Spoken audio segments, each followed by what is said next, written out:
Yeah. Open in your Bibles, if you would, to the book of Matthew, chapter 19.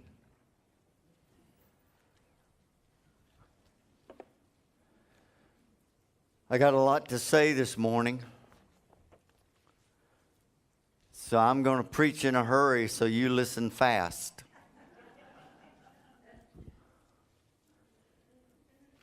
I don't think I've ever preached in a hurry in my life.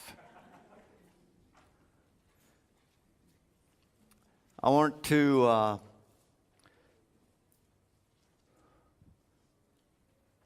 go a little further. I won't be able to get it all in, I'm sure, but I want to go a little further on what I started last week. He went away. Matthew chapter 19, verse 22. When the young man heard this, he went away sad because he had great wealth. Jesus loved this man. The Holy Spirit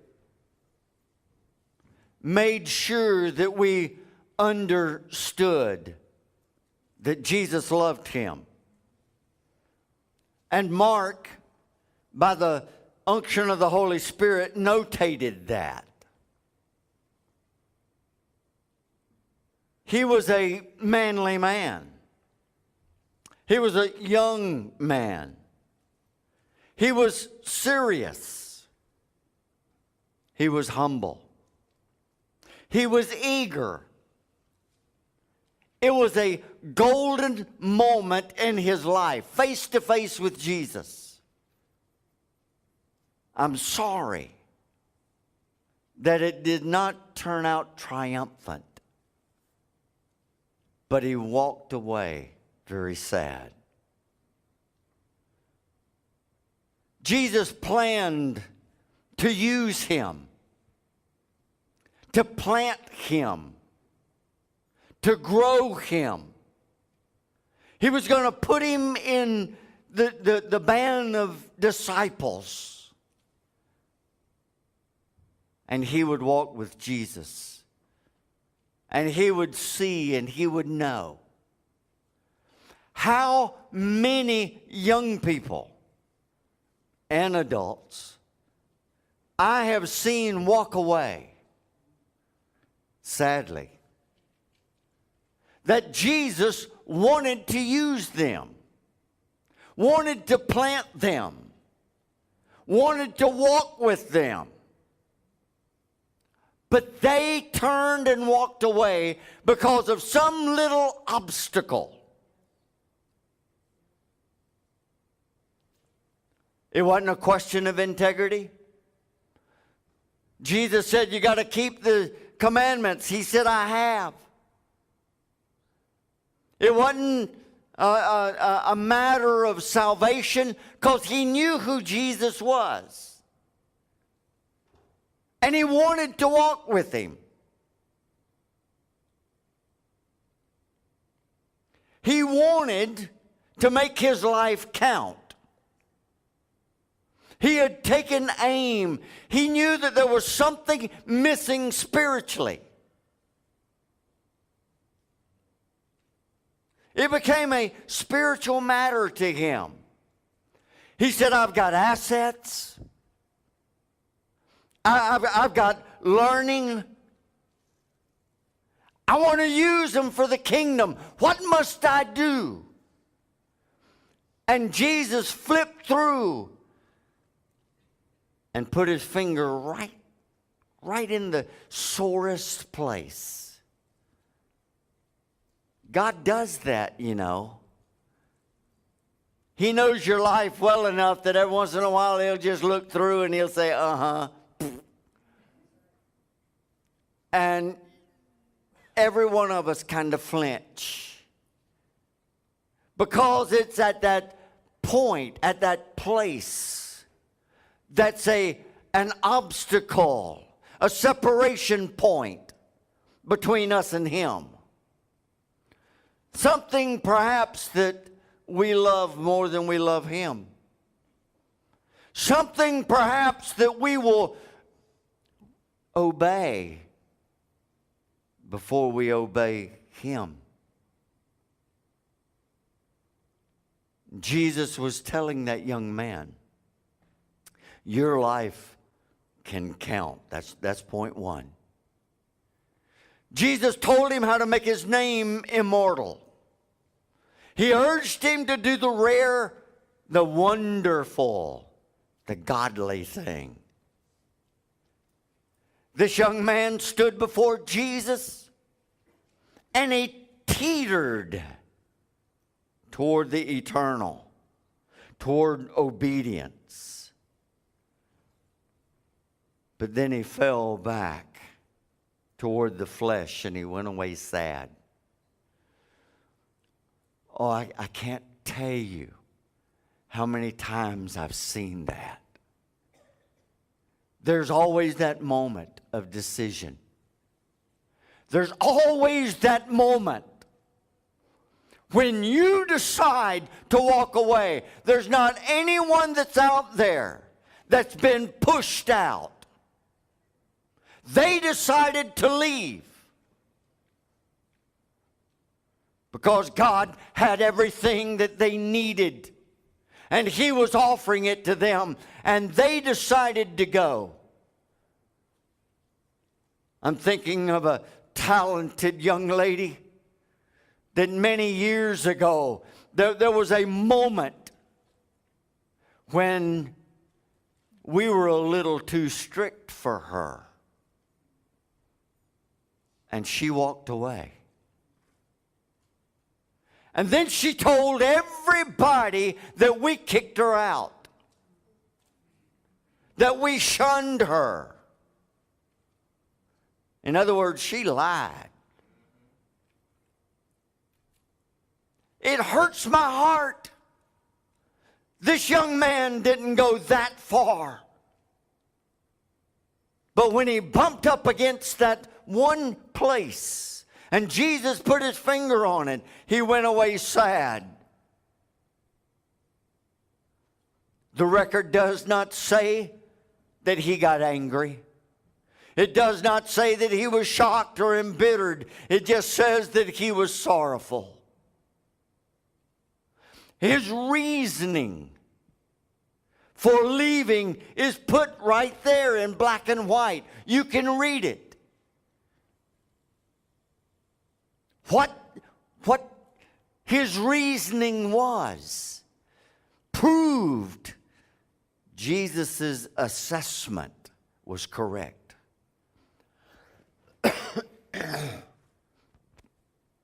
Because if not, he would have contradicted Jesus. And he would have said, oh, no. But that wasn't the case. His actions confirmed the wisdom of Jesus. And let me tell you something. Jesus don't strike out. He doesn't hit foul balls. He comes straight at you. And he tells the truth. Jesus was right. That young man's own heart condemned him. And he turned away from happiness that he was hungry for, that he sought. He turned away from that moment of opportunity and walked away. To live the perfect life was Jesus' goal. It was his business. He was lifting up the Father. The question wasn't complicated. Never is. Man complicates religion and church and Christianity. Jesus never did. He made it so simple.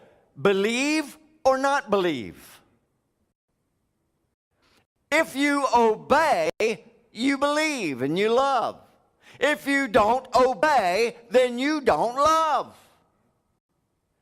How much simpler can it get?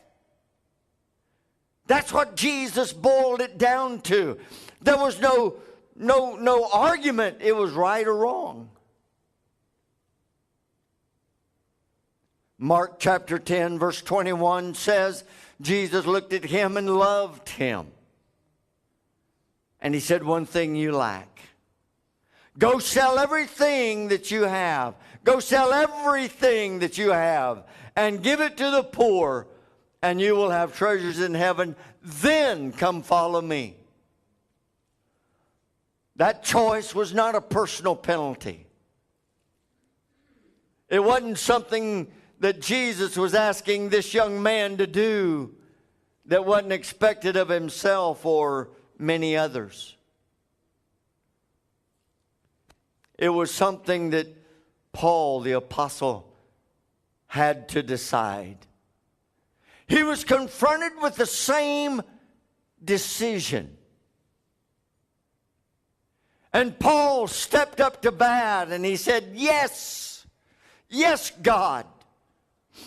And Paul forsook his family, his office in the Sanhedrin. Paul had been married. Not too many people know that. But to be a part of the Sanhedrin, to be a Pharisee of the Pharisees, he had to have been married. We don't know anything about his wife. She may have already been off the scene by then. We don't know. But I can tell you this, that he decided to follow Jesus. And not once did Paul ever turn back. He followed Jesus to the mobs in Ephesus. Those that hated him and called for his execution. He was stoned in Lystra, and the headman's axe got him in Rome. And he did not back up. Paul found that bigger life. And now his story never ends. As long as this word is preached, Paul's going to be mentioned because he wrote most of the New Testament. Jesus stood up against every storm of temptation and sin. He took every blow for me and you. He suffered the bruises. He was marred in his face. His body pierced. There was a crushing, there was a breaking inside and out. But not once did he ever flinch from his duty. Jesus walked all the way to the cross, climbed on the cross, was nailed to the cross. And until he bowed his head and said, it's finished, he never backed up. He did what was right, how it was right. He sacrificed. He served others, not himself. He died subduing his pain. What agony there must have been. And he says, Father, forgive them. They don't know what they're doing. They have no idea. Would you please forgive them? He put aside his own pain to pray for his enemies. No candidate for life that really counts, that life that is the higher life, that better life, can have it in any other way than Jesus' way. You can't get it by being good. You can't be good enough to deserve eternity and everlasting life. You can't give enough. You can't be enough. You come His way. You believe. You pay the total price for such influence. If you're going to stand up for God, if you're going to stand out for Him, then guess what? There's going to be some people that don't like you. Because Satan don't like you. And they belong to him. You say, well, Pastor, you mean anybody that don't like you is of Satan? I didn't say it. but they need their head checked because they're missing an opportunity to know a great guy. I think I'm pretty great. I tell myself that. I look in the mirror and say, woo, not only are you handsome, you're a good guy. You need to be telling yourself that. No life that's worth anything can come any other way except through Jesus. Oh, there's a momentary joy, yes. There's a momentary pleasure, yes. But it ends and it finishes and it crumbles and then it turns to dust. Only the lasting life comes from on high. Let me tell you something. Point 2, your life is costly. It costs Jesus, it'll cost you. No virtue, and you might want to write this down. Well, it might be on your notes. No virtue, no character, unasked, comes knocking at any man's door, trying to force its way into his heart. You'll never have character trying to force itself upon you. There's no heroism that comes unurged. You don't fall into influence. We want to. We want the easy road. God, give me favor. God, open doors for me. God, bless me. Help me. And at all the time, we're wanting that help to produce character in us. No, you want character? Read this word and apply it to your life. Go God's way. That way you'll have character. That way you'll have virtue. That way you'll have heroism. Let me tell you something, young lady, young man. You don't have the right to be heard. You haven't earned it. Oh, you got a right to say whatever you want to say. But you don't have a right to be heard, so we don't have to listen. You say, well, you can't say that, Pastor. I just did. It's time for us to realize that if we want to have anything worth saying, we come His way. It's only what Jesus said that matters. That's the only thing that's going to get us into eternity. You don't have a right to be heard. Perfection and wisdom costs. That was Christ's message to this man. Just because you're a ruler, just because you're rich, just because you're young, doesn't mean that you automatically get heard. No, you want to come our way? Then you come our way. And the message to this young man was, be something, then you'll have something. But until you are something, what have you got? The man said, I have something. I want something. You can see that kind of conflict all day long.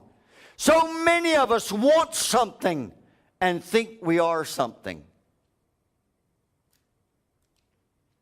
Take your something that you think you are and go to your coworkers, those that's going to go out and have a big steak dinner at, I don't know, someplace. Where do they go? Where? Sullivan's. Maybe you're going to Sullivan's, wherever that is. I don't. Or Outback.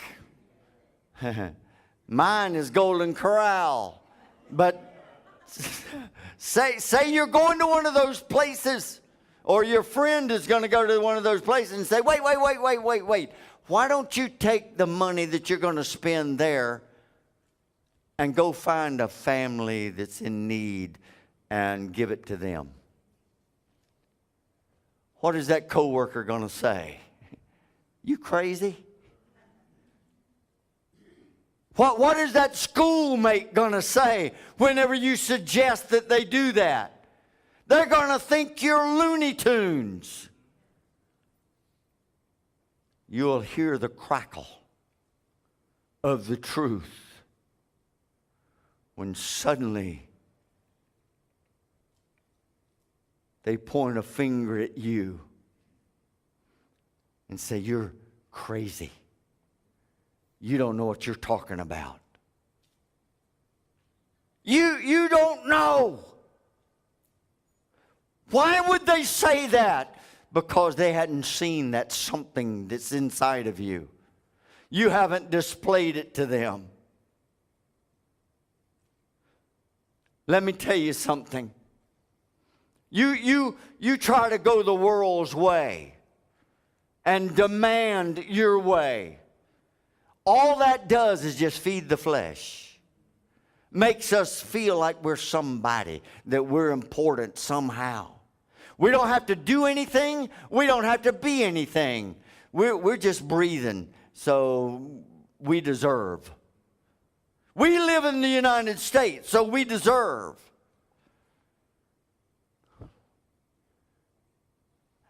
When I was in Bible college, we were in missions class.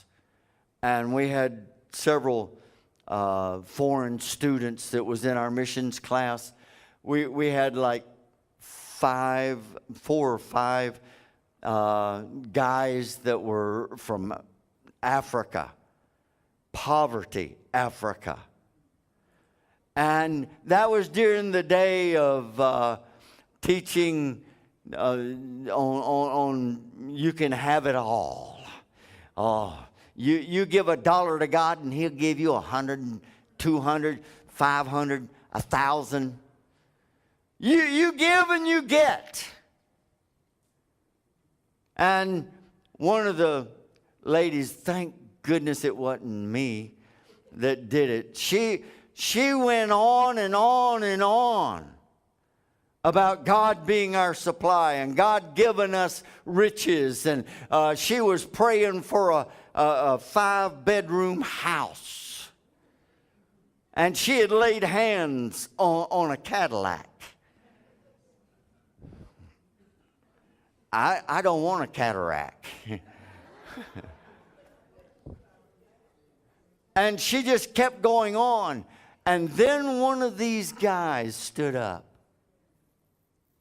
And he says, that message won't preach where I come from. The only thing that'll preach there is the love of Christ. And then he made a little statement. He says, can you tell me anything that's greater than God's love for you? There was a quietness on that whole class because we knew he had nailed our hide to the wall. Just because we're in America doesn't mean that God gives us favor. There's some things that we have to earn. On the surface, it might look like that Jesus was asking him to wreck his life. But Jesus was saying character first. Then pleasure, respect, and honor will follow. The young man couldn't see it that way.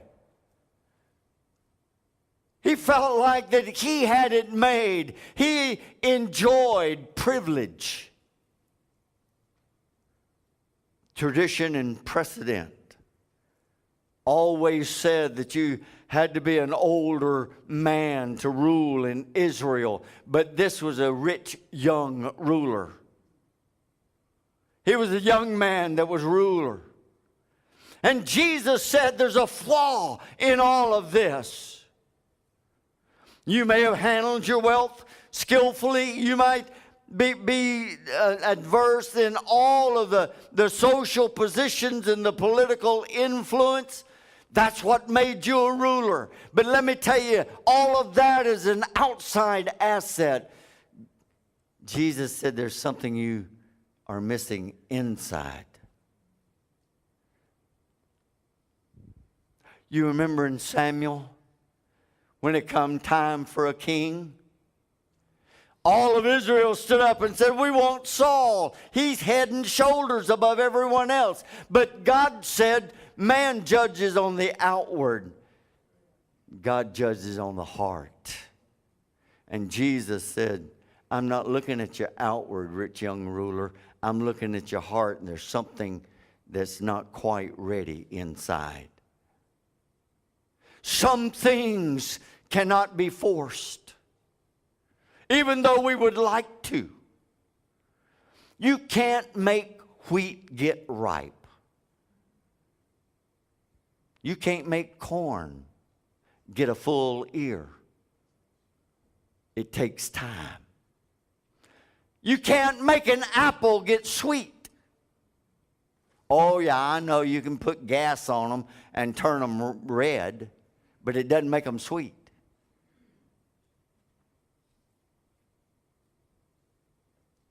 The building of character, you can't force it. It's something that happens in time.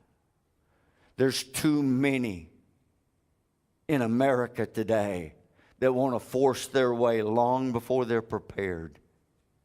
There's too many that want the shortcuts. We want everything God has, but we don't want to pay the price for it.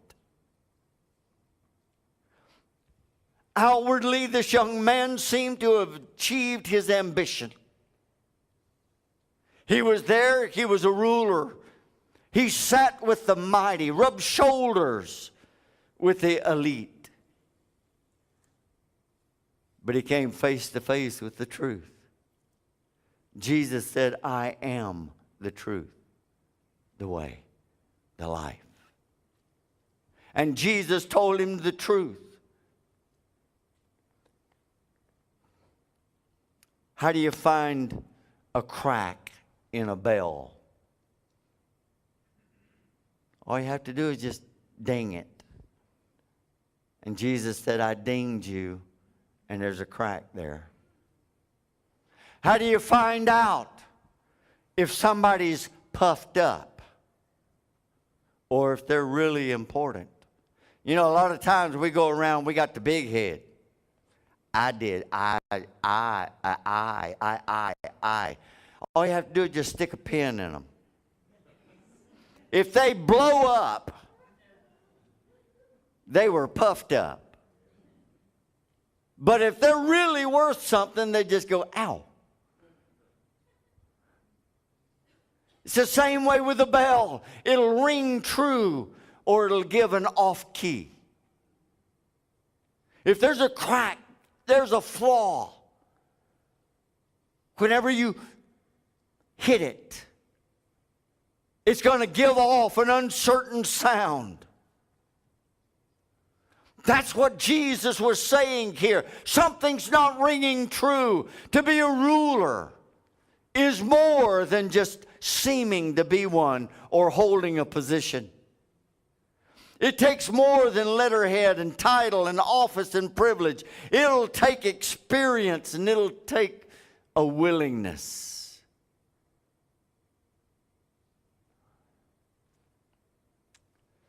Why would the young man turn and walk away?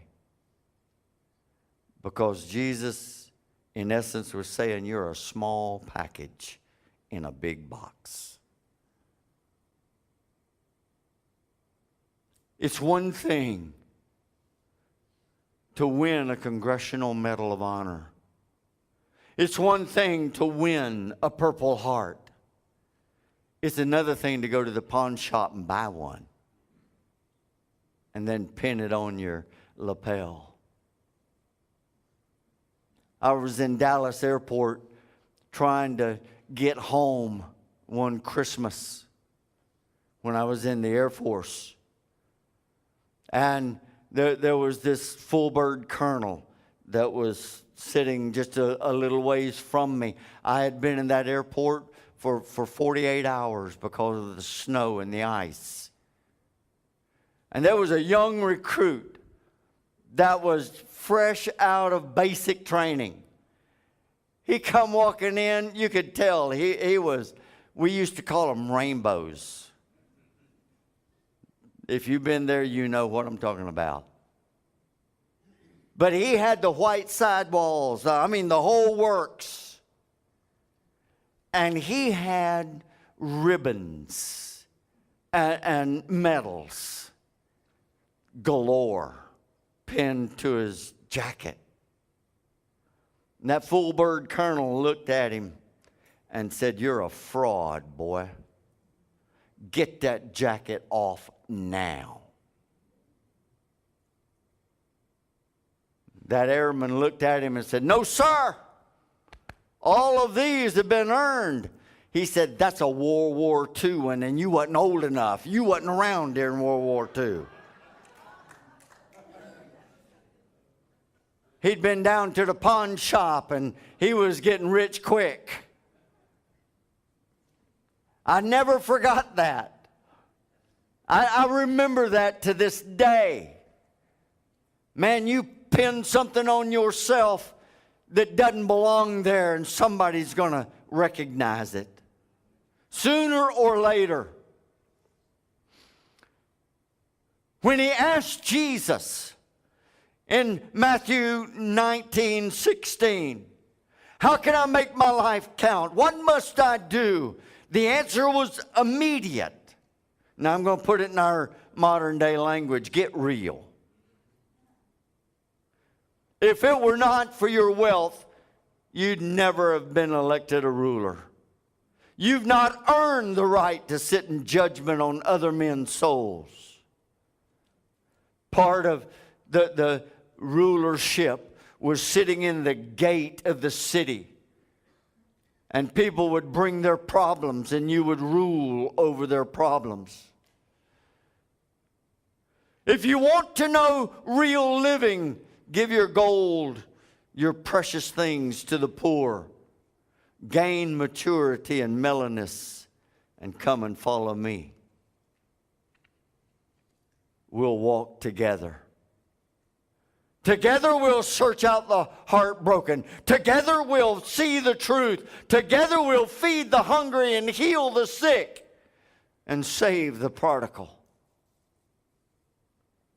Together we'll be a light in the darkness. We'll be a resurrection to the dead. Can't be a division in your soul. Outwardly, this young man was sound as could be. Inwardly, he was already a prodigal.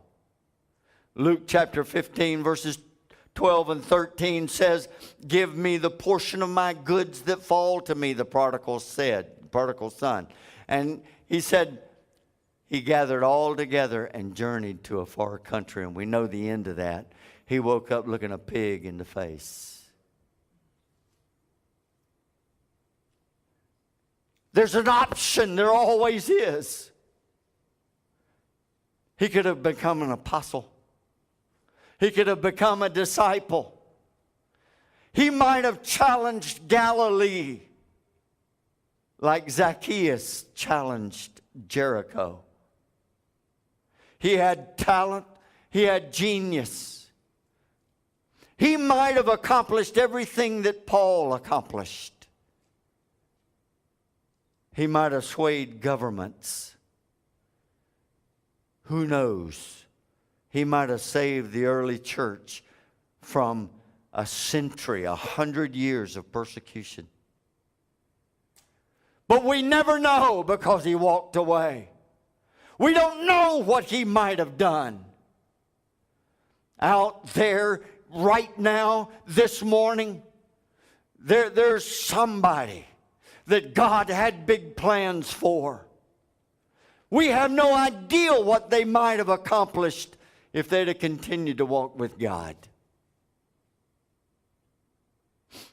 Why didn't he accomplish all of those things? Because it seemed secondary to him. He came from a well-to-do family. He was raised to be a popular leader. He was raised how to manipulate, get his way. He knew power and he knew the weight of family. He just couldn't see using all of that the way that Jesus was using it. Didn't make sense to him. It's like the boss man that for 7 days knocked on my front door at 7 o'clock in the morning. And he had the same message. Don't waste your life being a preacher. You got too much to offer.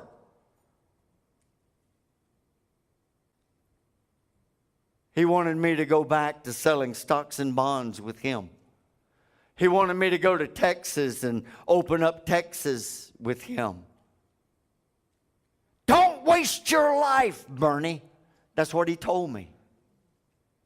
And whenever I stood my ground, then he came back with, you can do both. You can preach and you can still work for our company. Won't be a problem. We got a guy up in Ohio that's doing the same thing. And he had that dude call me and say, oh, it's easy. You can do both. You can sell and you can be a preacher and pastor.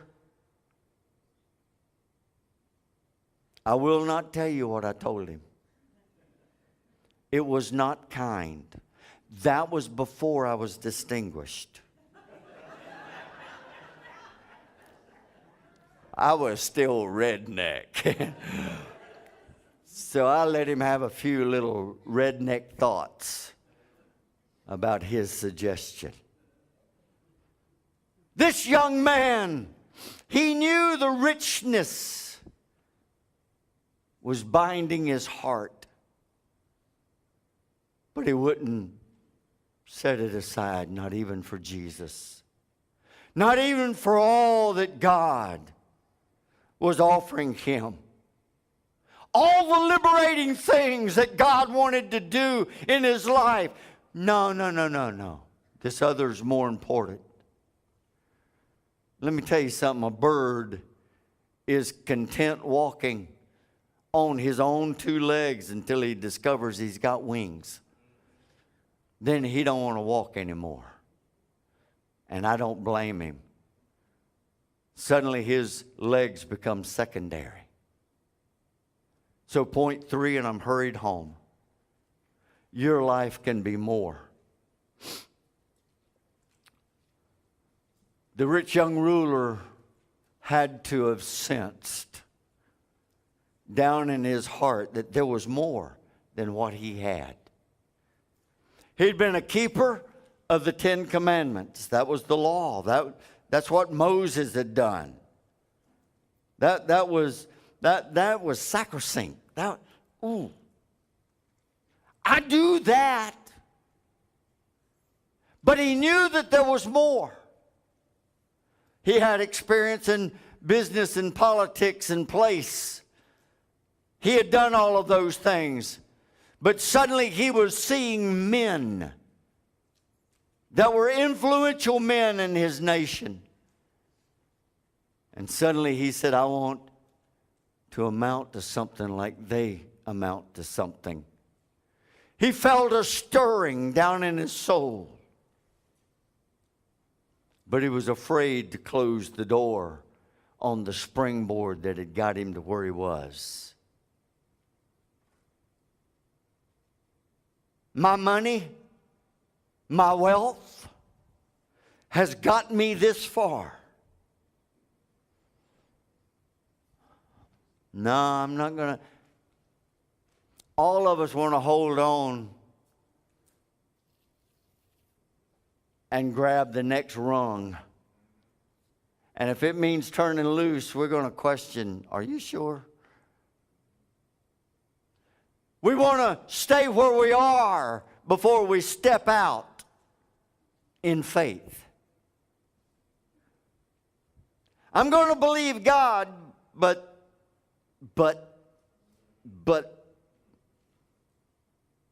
he was afraid to try to make it on his own. I don't know if you've ever been to plus nothing. It's a scary place. Some of you have no idea what I'm talking about. When you step out on nothing but the naked word of God, like Peter stepping out of the boat. He wasn't walking on the water. He was walking on that 4-letter word. Jesus said, come. And it was faith in that come that Peter was walking on. And when he got his eyes off Jesus and got his eyes off that power of that word, suddenly he started to sink. This young man was not willing to step out.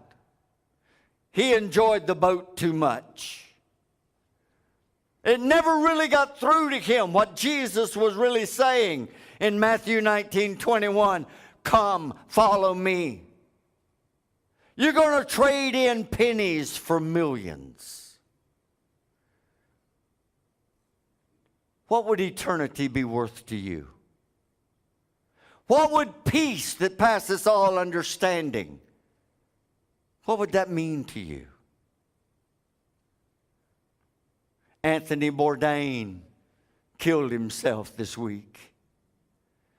He was one of the most up-and-coming chefs, had television programs and traveled the world, had everything that you would think that anybody would ever want. He was very wealthy, but he hung himself in his room in Paris, France.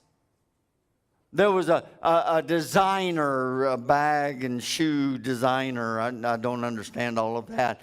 But a young lady, she killed herself last week. She was rich. She was lauded on Madison Avenue.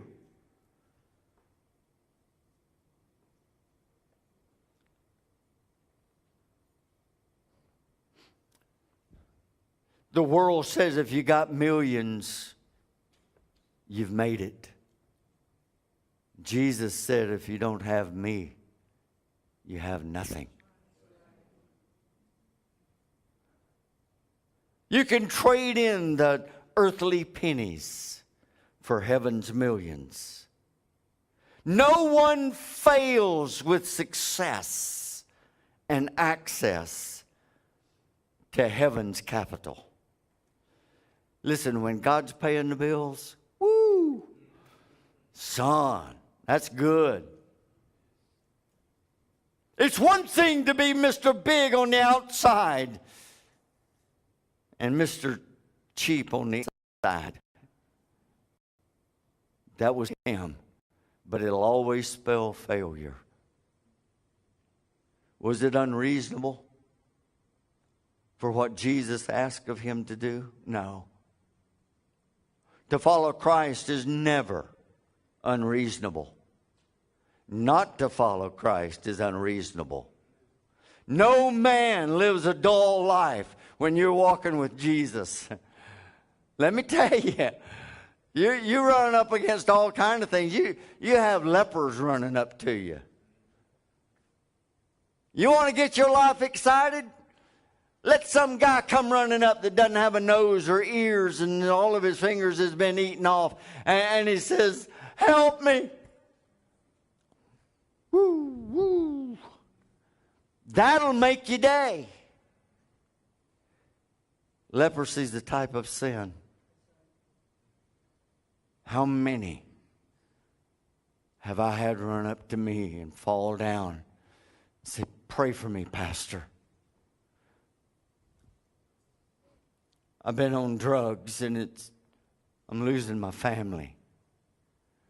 My wife is leaving me, and my kids, I may never get to see them again, and it looks like I'm going to have to go to jail.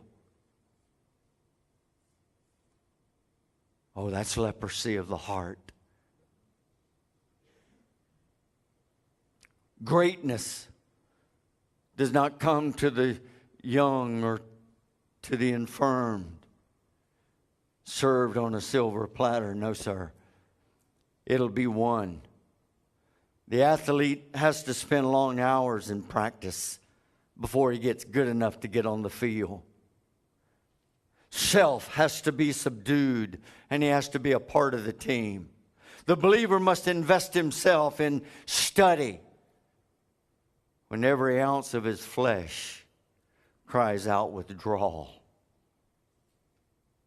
There's a cost to walking with Christ. But that cost is never bigger than the prize. Whatever his wealth, it would have been a small price to pay for that life that Jesus offered. Jesus was willing to pay it all. Hebrews chapter 12, verses 2 through 4. For the joy that was set before him, he endured the cross. Scorning the shame, he sat down at the right hand of the throne of God. Consider him who endured such opposition from sinners, so that you will not grow weary and lose heart. In your struggle against sin, you have yet not resisted to the point of shedding your own blood. Paul put it down, pen on paper. Now, in the next 3 minutes, listen to me very closely. Next 5 minutes. An opportunity came and was lost. That opportunity was gone forever. Men who fail in this world do so because opportunities go right past them. Some of them can see the opportunity, but they never reach out and take advantage of it. What robbed this rich young ruler of everything that was being offered to him, everything that his heart was desiring? That answer is spelled out for us. He delayed. Indecision. And he drifted away. Perhaps he thought, there's no hurry.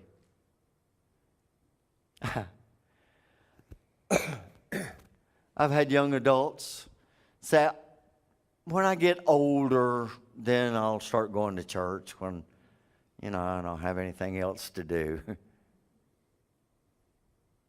No. That opportunity may be gone. I'll take Jesus up on his offer maybe later. But that offer never came again.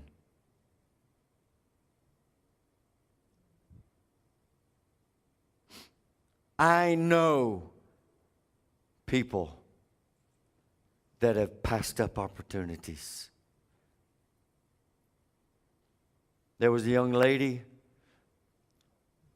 years and years ago in my home church, long before I was even in the ministry.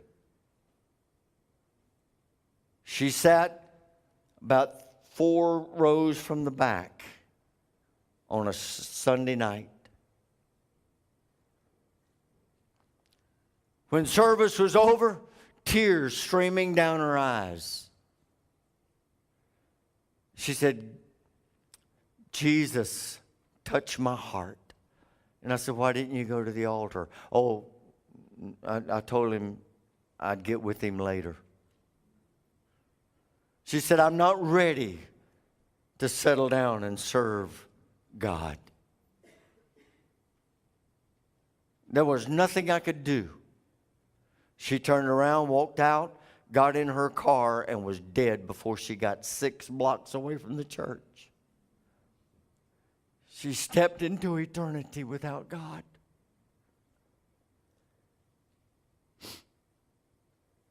The leper would still be a leper had he not claimed that moment when Jesus was in front of him.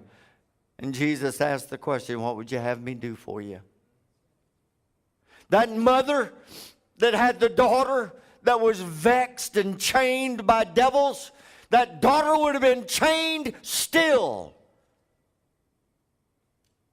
had she not bargained with Jesus and said, yeah, but even the dogs can have the crumbs that fall from the master's table. Matthew chapter 8 and Matthew chapter 15. It's always a problem. There's plenty of time. I don't have to worry about that now. Oh, yeah, you do. There's never enough time. The rich young ruler said no to Jesus just as sure as Pilate, Herod, or Festus did. They all had their moment and passed it up.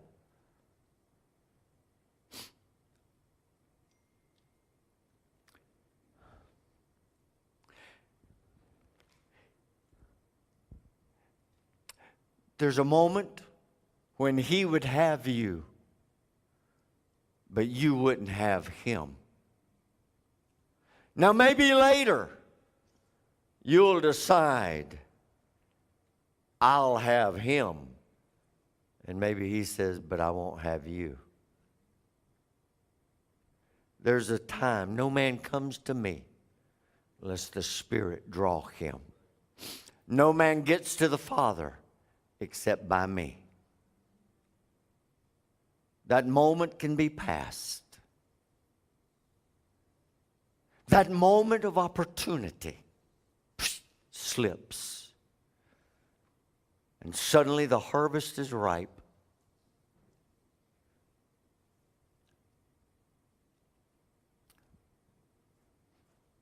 But it's over for you. Remember this, young person, please. If you don't walk out of here with anything else that I said, and I've said a lot, remember this. Your decision can be final.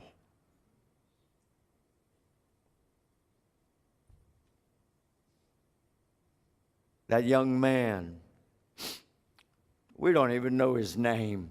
His name perished. What is the only thing that we know of him? His refusal. And it stands bold as a warning to others. It's the only thing that has survived. That young man's name might be on the page of the New Testament of the Gospels, but it will not appear there. The only thing that appears there is his refusal. The moment, gone. Like the falling leaf in the wind. I wonder when the real sorrow began. He had to know. There's nobody sitting in this place or nobody standing out in the world that has ever traded the love of God for a temporary gain that doesn't feel it later. There's that feel of the embezzler or a traitor. There's that feel of loss.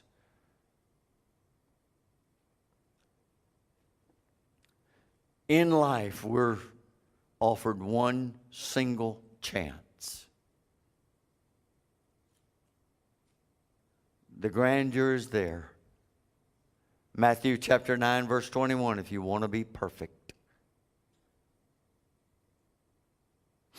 If you want to score, you want to have treasures in heaven, come and follow me. Sell out for God. There's no other path.